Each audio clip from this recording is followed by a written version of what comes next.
Hi, இன்னைக்கு நம்ம பார்க்க போகிறது இன்ஸ்டண்ட்டாக முறுக்கு எப்படி ரெடி பண்ணுறதுன்னு பார்க்கலாம். இந்த முறுக்கு செய்ய 15 நிமிஷம் போதும், டக்குன்னு பண்ணிடலாம். இந்த முறுக்கு செய்ய அரிசி மாவும் பொட்டுக்கடலையும் இருந்தால் போதும். இன்றைக்கி நான் இந்த அரிசி மாவை இந்த 1 கப் அளவுக்கு எடுத்திருக்கேன். 1 கப் அரிசி மாவு நல்லா ஜலிச்சு வச்சுருக்கேன். இந்த 1 கப் அரிசி மாவுக்கு 1/4 கப் பொட்டுக்கடலை எடுத்துக்கோங்க. எந்த கப்பில் எடுக்கிறீங்களோ அதே கப்பில் 1 கப் அரிசி மாவு, 1/4 கப் பொட்டுக்கடலை. இப்போ இந்த பொட்டுக்கடலையை நல்லா கிரைண்ட் பண்ணி எடுத்துக்கலாம். பாருங்கள், நல்லா அதை பவுடர் ஆக்கிட்டு இதையும் இந்த மாவில் சேர்க்கும் போது நல்லா சலிச்சுட்டு சேருங்க. நீங்கள் நல்லா இந்த மாதிரி ஃபில்ட்ரு பண்ணி சேர்த்திங்கன்னா கொஞ்சம் கூட கட்டி கட்டியாக இல்லாமல் நம்மளுக்கு மாவு புளியும் போது கரெக்டான கன்சிஸ்டன்சியில் வரும். இப்போ இந்த 2 மாவையும் நல்லா மிக்ஸ் பண்ணிவிடுங்க.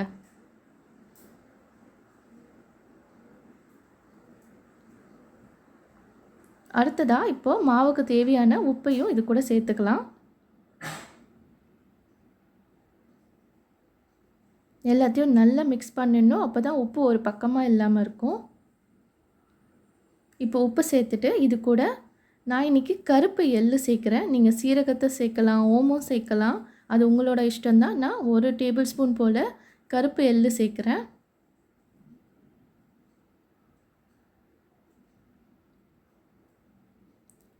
எள்ளு சேர்த்துட்டு அதையும் நல்லா மிக்ஸ் பண்ணிவிடுங்க. இது கூட இப்போது கொஞ்சமாக பெருங்காயத்தூள் சேர்த்துக்கோங்க. இதையும் நல்லா மிக்ஸ் பண்ணிக்கோங்க. கடைசியாக இது கூட நல்ல வெதுவெதுப்பான 1 குழிக்கரண்டி போல் எண்ணெய் சேர்த்துக்கோங்க. நீங்கள் எண்ணெய் இல்லை பட்டர் எது வேணால் சேர்த்துக்கலாம். இப்போ இதையும் சேர்த்துட்டு எல்லாத்தையும் நல்லா பிசைஞ்சிருங்க. இப்போ நம்ம தண்ணி சேர்த்து மாவு பிசைய ஆரம்பிச்சிடலாம். இப்போ இந்த மாவு ரொம்ப கெட்டியாகவும் இருக்கக்கூடாது, தண்ணியாகவும் இருக்கக்கூடாது, கொஞ்சம் இலகுன மாதிரி இருக்கணும். அதனால் கொஞ்சம் கொஞ்சமாக தண்ணி ஊற்றி சேர்த்துக்கோங்க.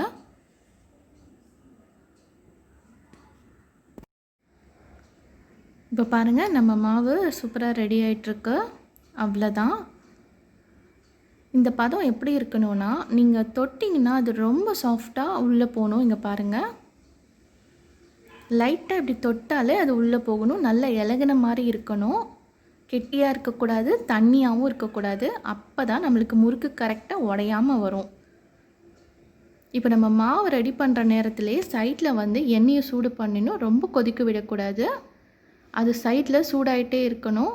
நம்ம இந்த மாவு ரெடி பண்ணுறதுக்கும் அதுக்கும் கரெக்டாக இருக்கும். இப்போ முறுக்கு அச்சு எடுத்துகிட்டு, அது கொஞ்சம் கூட தண்ணியாக இருக்கக்கூடாது. முறுக்கு அச்செல்லாம் நீங்கள் ஃபிக்ஸ் பண்ணிவிட்டு அதில் கொஞ்சமாக எண்ணெய் தேய்ச்சிக்கோங்க. அப்போ இன்னும் ஈஸியாக மாவு புளிய வரும் நம்மளுக்கு. தண்ணி கொஞ்சம் கூட இருக்கக்கூடாது.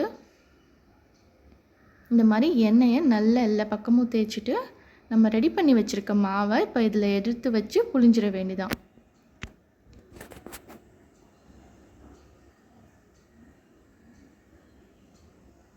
நான் இப்போ சைடில் எண்ணெயை ஆல்ரெடி சூடு பண்ண ஆரம்பிச்சிட்டேன். அதனால் நம்ம அது ரெடி பண்ணுறதுக்கும் எண்ணெய் சூடாகிறதுக்கும் கரெக்டாக இருக்கும். எண்ணெயை ரொம்ப கொதிக்க விடக்கூடாது.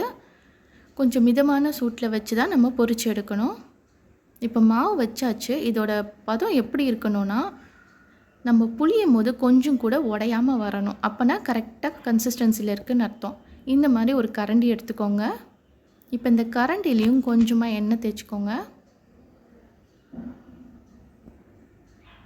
இப்போ இந்த மாவை இப்படி வச்சு புளியலாம், இல்லை பேக் சைட்லையும் நீங்கள் கரண்டியை திருப்பிட்டும் புளியலாம், இதுலேயும் போடலாம். இப்போ நான் இந்த பக்கம் எண்ணெய் தேய்ச்சிருக்கேன். இப்போ பாருங்கள், மாவு புளியும் போது கொஞ்சம் கூட உடையாமல் வருது பாருங்கள். இதுதான் கரெக்டான பதம். அவ்வளோதான். இப்போ நம்மளோட எண்ணெயும் சைடில் நல்லா சூடாகிட்டே இருக்குது. நம்ம இந்த மாதிரி ஒரு முறுக்காக புளிஞ்சு நம்ம இந்த எண்ணெயில் போட்டு எடுத்துட வேண்டியதான். பாருங்கள், கொஞ்சம் கூட ஒட்டாமல் வரணும், உடையாமல் வரணும். அப்போனா மாவோட பதம் கரெக்டாக இருக்குன்னு அர்த்தம். நான் கடையில் வீட்டில் ரெடிமேட் அரிசி மாவு தான் வாங்கினேன். நீங்கள் வீட்டில் இருக்க அரிசி மாவு வச்சு கூட இந்த மாதிரி டக்குன்னு ரெடி பண்ணிடலாம். ரொம்பவே ஈஸி. இதுக்கு பதம் மட்டும்தான் முக்கியம். நீங்கள் காரத்துக்கு தேவைன்னா மிளகாய்த்தூள் கூட ஆட் பண்ணிக்கலாம். இப்போ இந்த முறுக்கை இதில் போட்டுட்டு உடனே திருப்பிடக்கூடாது. கொஞ்சம் 1 நிமிஷம் போல் ஒரு சைடு வெந்தோன்னே அதுக்கப்புறமா திருப்பி விடணும். இப்போ பாருங்கள், நான் ஃபஸ்ட்டு ஒரு முறுக்கு போட்டேன்ல, அது இப்போ ஒரு சைடு வெந்துடுச்சு. அதுக்கப்புறமா திருப்பி விடணும். இல்லைன்னா அது உடஞ்சிரும், இல்லைன்னா வேகாமல் வரும். இந்த மாதிரி ஒரு முறுக்காக போடுங்க திருப்பி திருப்பி. இது நல்லா கொதிச்சுட்டே இருக்கும். இது எப்படி வெந்துருச்சுன்னு தெரியும்னா, இந்த கொதிக்கிறதெல்லாம் அடங்கிடும். பாருங்கள், இந்த முறுக்கில் வந்து ஃபஸ்ட்டு போட்டோன்னே நல்லா பபுளாக வந்துச்சு. அதுக்கப்புறம் அது கொஞ்சம் கொஞ்சமாக ஸ்லோவாகும். அப்படின்னா அந்த முறுக்கு வெந்துடுச்சுன்னு அர்த்தம். அந்த ஸ்டேஜ் வந்தோன்னே நம்ம எடுத்துடலாம். அவ்வளோதான். இந்த மாதிரி ஒரு முறுக்காக போட்டு ரெடி பண்ணி எடுத்துட வேண்டியதான். பாருங்கள், ரொம்ப சூப்பராக நம்ம முறுக்கு ரெடி ஆகிட்டே இருக்கு. நீங்கள் டக்குன்னு பண்ணிடலாம். 15 நிமிஷம் போதும் இந்த முறுக்கு ரெடி பண்ண. இப்போ பாருங்கள், அந்த கொதிக்கிறது அந்த முறுக்கில் ஸ்லோவாக கம்மியாயிடுச்சு. இப்போ இந்த ஸ்டேஜ் வந்தோன்னே இது வெளியில் எடுத்துடலாம். அவ்வளோதான், நம்ம முறுக்கு ரெடி ஆயிடுச்சு. ரொம்ப சீக்கிரம் பண்ணிடலாம். தீபாவளி அன்றைக்கி காலையில் கூட நீங்கள் இது ரெடி பண்ணலாம். பாருங்கள், சூப்பராக ரெடி ஆகிடுச்சு. நீங்கள் ஃபஸ்ட் டைம் பண்ணுறீங்கன்னா கொஞ்சமாக இந்த மாதிரி ஒரு கப்பில் எடுத்து பண்ணுங்கள். நான் ஒரு கப் மாவு தான் எடுத்தேன். அதுலேயே நம்மளுக்கு 10லேருந்து 12 போல் முறுக்கு வந்திருக்கு. அதனால நீங்கள் பிகினர்ஸ்னால் ஃபஸ்ட்டு கொஞ்சமாக மாவு எடுத்து ட்ரை பண்ணி பாருங்கள். நல்லா வந்துச்சுன்னா அதுக்கப்புறம் நீங்கள் நிறைய மாவில் பண்ணலாம். அவ்வளோதான், நம்ம தீபாவளி முறுக்கு இன்ஸ்டண்ட்டாக ரெடி ஆகிடுச்சு.